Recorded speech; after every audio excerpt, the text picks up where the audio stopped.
onajonim deymizu otamiz chetda biroq. Jannat onalar oyog'i ostida-ku deysar. Jannatni istaganlar onasini rozi qilar. Ona buyuk, muqaddas, shubha yo'q bu fikrga. Biroq otamiz ham bor, ular ham jannat. Ona deymiz-u otamiz qoladi yolg'iz. Ular bo'lmaganida bo'lmasdi-ku o'g'il qiz.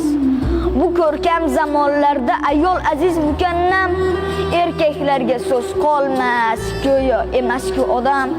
Otalarning hurmati o'soyga qo'ymaymiz, lekin onamiz ko'nglini har soniyada o'ylaymiz. Telefonga qaraylik. Qachon qildik qo'ng'iroq?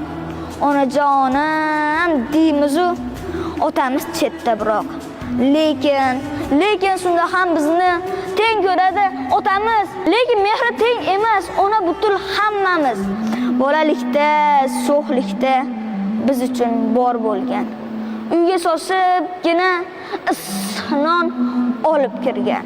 O'qitdi-ku kam qilmay ko'nglimizni so'radi. Sal olis bo'lib qolsak, ko'nglimizni so'radi.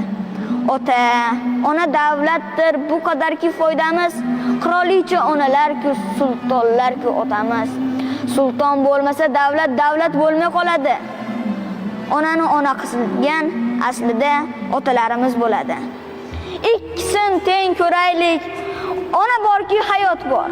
Otasini asragan ham jannat. Barakalloh. Firdavs otalar haqida ajoyib monologni ijro etdilar.